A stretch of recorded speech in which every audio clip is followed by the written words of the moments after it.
And Tiffany Henyard vows the show will go on.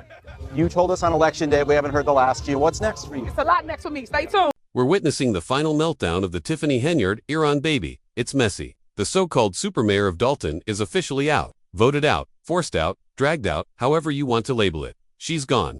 Fired from Thornton Township, clinging to her last days as an elected official, like a real housewife in a reunion episode. And just when you thought the scandal well was dry, oh no, the latest audit just exposed her salary for what it really was over, $300,000. And that's not counting the $600 a day perks for traveling on the taxpayers' dime, like she's Beyoncé on tour. Yup, sis was flying first class to God knows where, every other week, all while hollering for the people. Meanwhile, the people were back home, watching potholes multiply. Turns out, Tiffany maxed out every benefit in the book and some that probably didn't even exist yet.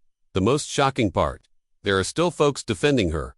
Seriously, they're out here saying, well, she's just doing what men have done for years. Girl, be serious. Theft is not gendered. Now Luke, I've always given Dalton credit. Y'all got duped. Sure. But at least you realized it and tried to recall her. Even though a shady judge blocked that recall, you still came back swinging. And when election day came, you buried her. Trustee Jason House swept that mayoral seat with an 88-2 win. A public dragging, a complete wipeout. But still, there's a stubborn few sipping supermayor Kool-Aid like it's got healing properties. Wake up, let's talk receipts. Local news just did a final breakdown of her tenure and baby. The math is mathing. Too well, every single perk, every bonus, every dime she could squeeze out of that seat. She took it. And now, as she prepares to exit stage left, she's doing one last victory lap posing in front of food giveaways like she's Mother Teresa with a luxury travel budget. But the boxers, stamped with her name. Always her name, because it was never about feeding folks, it was about the photo op. And of course, she's still performing. Still yelling into microphones, saying trustees don't do any work. Claiming she's at the office until midnight while y'all out at bars. Sis, that's not a flex. That's a cry for help. She's up there asking residents to name a single ordinance the trustees passed, and here's the thing. Nobody asked her to run this village like it's her personal reality show. But that's what she's done. A dictatorship with better lashes.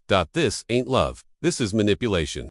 She shouts about being attacked and fighting fires like she's leading a revolution. But behind the scenes, she's spending tax money like it's Monopoly cash. Flying everywhere, plastering her face on billboards, acting like Dalton is her kingdom and y'all are just lucky to live in it. It's giving cult leader, it's giving delusions of grandeur. And still some folks will line up for food like it's a red carpet premiere. Not for the love of her, but because it's their money, coming back in breadcrumbs. Even the folks in line know what's up. One woman said it best. She's giving us back what we already gave her. Exactly. This ain't charity's change from the $100 bill she stole out your wallet. People are grabbing box dinners, but the vibe is clear. They want the food, not the fraud. Nobody's fooled. And yet, Tiffany stays in full production mode. Billboard queen. Billboard dictator. Queen of the soft launch exit. And now the news. Wants to say, well, some of her programs were good. No, absolutely not. That's giving her way too much credit. Every program was a branding stunt, a photo shoot, a campaign teaser. Her face was the real product, and y'all funded it. The food, the flyers, the flights, all part of the illusion. Henyard wasn't building a village, she was building an empire. And the only one eating good at the table was her. Tiffany Henyard. Money game just keeps leveling up, and not in a good way. We now know she made over $347,000 last year, more than the mayor of Chicago. Her haul included $282,000 from Thornton Township alone, plus a $4,900 monthly expense allowance and a separate $1,100 car allowance. Mind you, this is on top of Dalton taxpayers dropping six figures on SUVs to chauffeur her around. She was already out-turning the Illinois governor just off salary alone, but this new info shows she stacked another $75,000 on top of that like it was nothing. And even with that $1,100 for car expenses, she still charged Dalton for a separate luxury vehicle, double dipping like it's happy hour. And it wasn't just any vehicle. She finessed Dalton into covering a Chevy Tahoe with a lease that cost $149,000. You heard right. A $93,000 SUV came with over $55,000 in interest. That's worse than a teenager getting scammed on their first used car loan. It's like someone took a finance class backwards. The receipts are dated and signed December 27, 2022. But when called out, she shrugs like she didn't know. Ma'am, your signature is on the lease. And let's be real, $1,100 a month could have easily covered a vehicle. But she wanted to pocket that cash and bill Dalton for something else. That's not oversight, that's calculated robbery. She's out here dancing throwing food giveaways, doing photo ops while robbing residents blind, nearly $6,000 a month just for expenses, and she wasn't even using the allowances for what they were intended. Everything about her finances was a hustle. And yet, while making all this money, she decided board meetings were beneath her. Since losing re-election, she hasn't shown up once. That's right, she's still technically in office, still getting paid, and just ghosted her duties. It's like if a president lost in November and just stopped working until January straight up. Dereliction of duty. And while she's partying on the taxpayer's dime. People like Stephanie Weidman, who worked at the township for 20 years, were blowing the whistle on her antics. Weidman said if Tiffany had just admitted a mistake, people would have moved on. But instead, Henyard doubled down. Every 2 weeks, it was like a new episode of her own personal sitcom. And just when you thought it couldn't get messier, the "you're attacking a black woman in power" defense gets rolled out again. The same tired clip local news is now airing, pulled straight from commentary channels. They didn't even change the angle.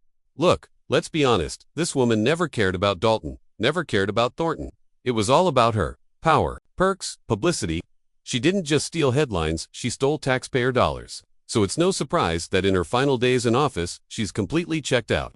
No work, no presence, just vibes and taxpayer-funded celebrations. She got everything she wanted, and when the spotlight dimmed, she dipped. That's your super mayor. The show is ending, but she's making sure to loot the set before the credits roll. Tiffany Henyard's final act is looking more like a reality show than a mayoral term. The last time she stepped foot in a Thornton Township board meeting, it literally turned into a full-blown brawl. Hands were thrown. Chaos erupted, and of course, the super mayor was right in the middle of it. But the drama doesn't end there. WGN Investigates dug into her travel habits and found first-class flights, Four Seasons, hotel stays, and steakhouse dinners that cost taxpayers over $100,000. And when asked directly about those charges, Tiffany grinned like a kid caught with her hand in the cookie jar and gave classic no-comment energy.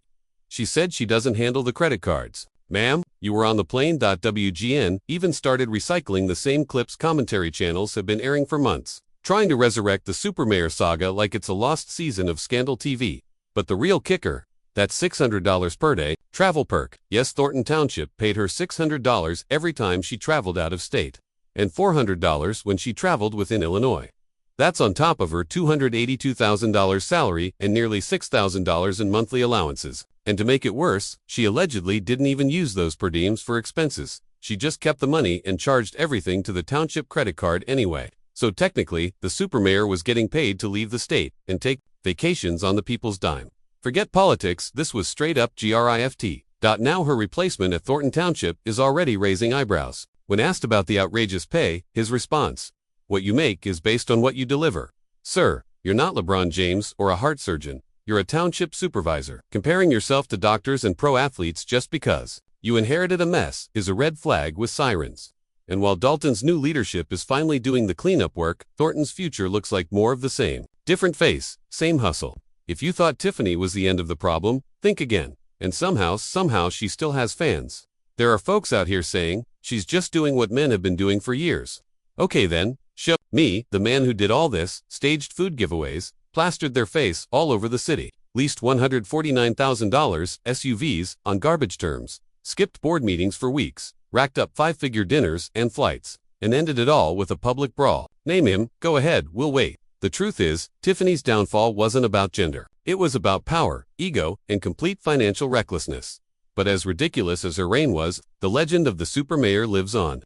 Because in just one term, Tiffany Henyard managed to become a political meme, a public spectacle, and a cautionary tale all rolled into one. She didn't just burn bridges, she used taxpayer money to fuel the fire, dance in front of the flames, and livestream the whole thing. And while the show may be over, the drama's eternal.